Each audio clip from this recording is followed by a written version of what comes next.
Hey, everybody, welcome back. Thank you for joining me. My name is Mr. Reality, and I'm joined by psychic medium Liz Cross. There's going to be a debate in America with Vice President Harris and former President Trump.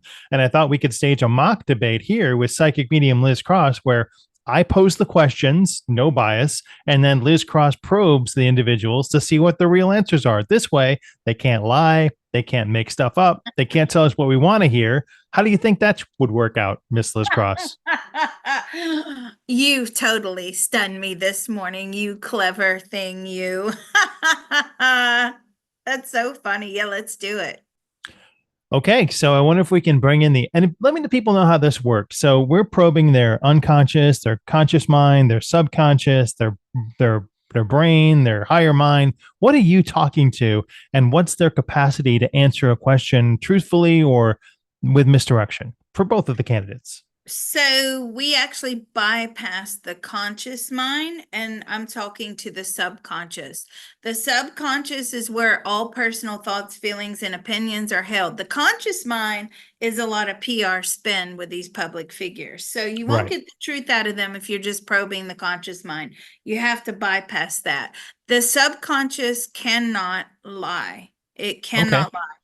We'll get to the people they're doing the real debate too, but we could get Vice President Harris and ask, when you hear the phrase America first, what do you think about, and how does that relate to your vision of America?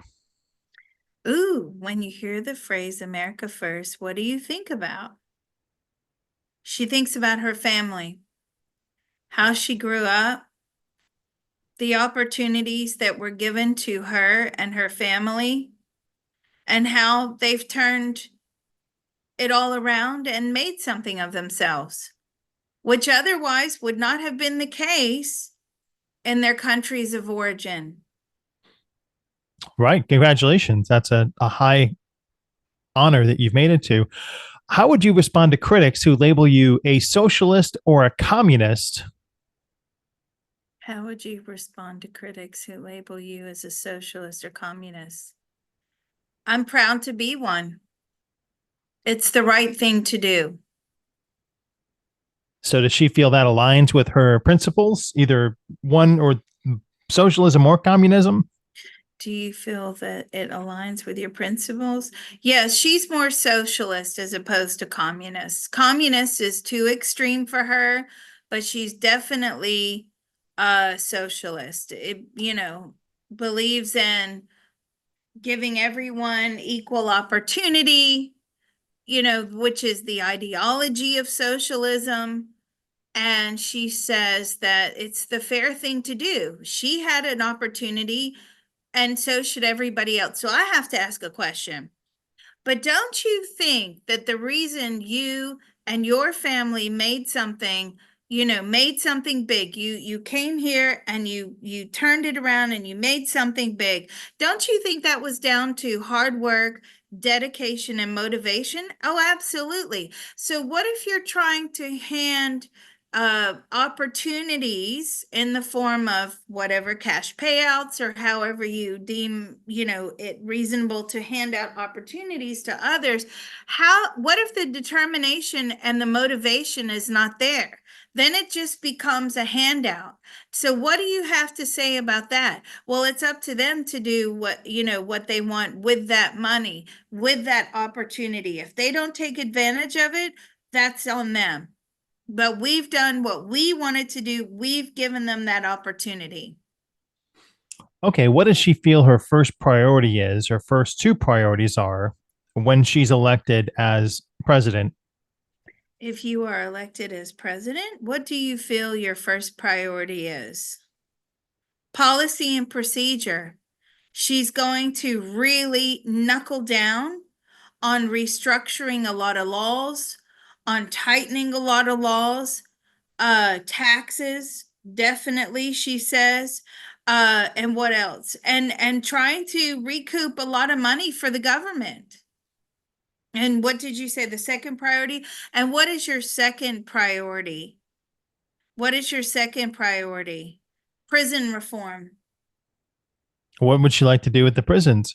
Don't really think that's a government issue, maybe a states' rights issue, but go ahead. What would you like to do? What do you mean like prison reform? Provide opportunities for those in prison. So when they're reintegrated into society, like they're put to work. Okay, doesn't seem like it really values the American people, but that's okay. Let's ask Donald J. Trump, the former president, what his or first two priorities are if he is elected as president of the United States again. Okay. What is your first priority if you are elected and are the president? To wipe out corruption. What do you mean wipe out corruption? To overturn and to whistle blow and to throw all these corrupt politicians out of here. He's sick of the corruption. He said, this place is corrupt from the top down, and somebody has got to be the one to do it, to throw them all out of here. And the second priority is what? The economy. The economy. Get the economy moving again. What So does how, he aim to do that? yeah, how do you aim to do that? Tax incentives. So when you say tax incentives, what do you mean by that? Like, he's trying to explain it to me. Okay, I'm going to ask him to explain it in another way. What do you mean by tax incentives? He's going to cut taxes. And so he's saying that if there's more disposable income, really with companies and corporations as well from the top down, he's saying everybody from the top down, if there's more disposable income, it gets the economy moving again because people are spending money. He says right now, people are not really spending money. When he hears the phrase America first, how does that relate to his vision of America?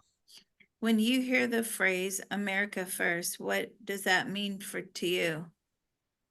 To rearm ourselves, to build up the military and take back our power and control and dominance. And what would you say to people that refer you that say that you're really a Democrat and not actually a Republican? What would you say to people that accuse you or say to you that you are actually a Democrat and not a Republican? Well, here he goes. They're lunatics. I was waiting for him to come out with something.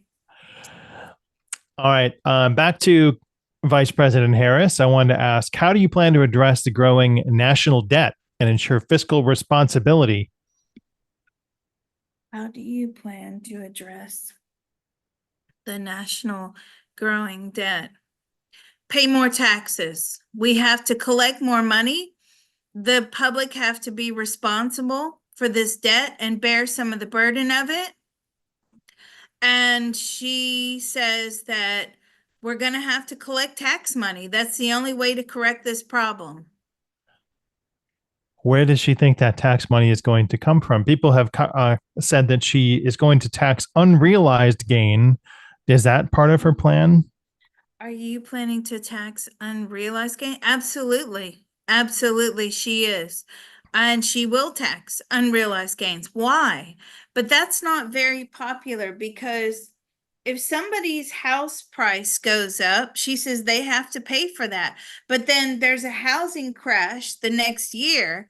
Do they get their money back? No. How does she think people have the ability to pay these unrealized tax gains? And does she really only intend to apply that to people making over $500,000 a year, or will that be against them towards the middle class as well? Do you really mean to just do the unrealized gains for people earning over $500,000 a year? No, no, that's not true. It's 300,000. So are you saying as in income? No, net worth over 300,000.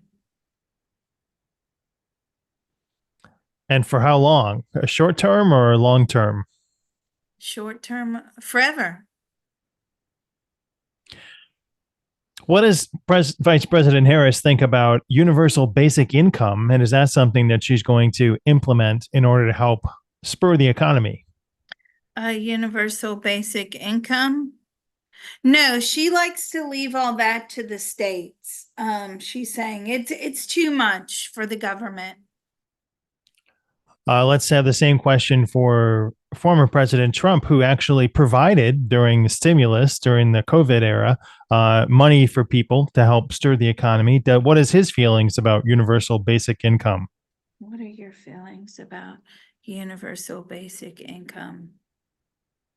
No, it's a scam. Why do you say that?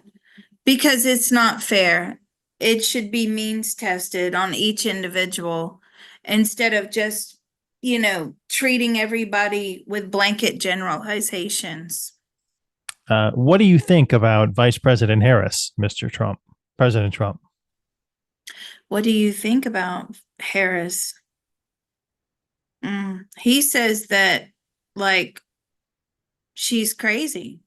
And I'm saying, why do you say that?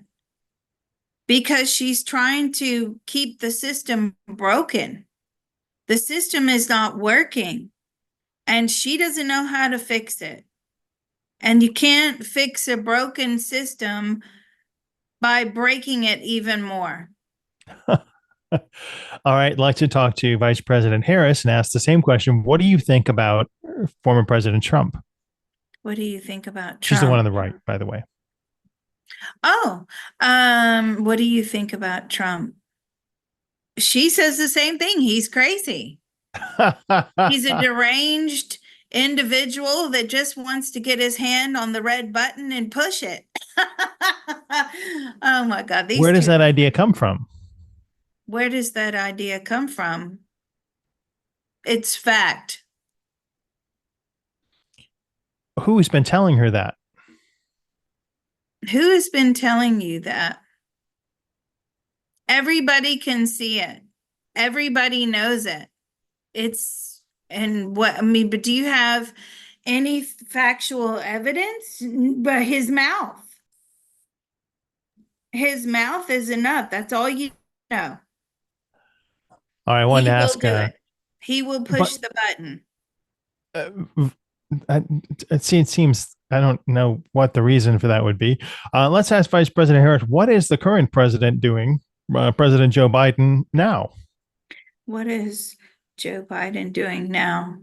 Taking a nap. Who is actually in control of the ongoing machinations of the country now? Is it President Biden? Is it you? Is it someone else? Who's in control of the country at the moment? Is it you? No, it's the chief of staff. Okay. They're running everything. Are they running everything? Just about.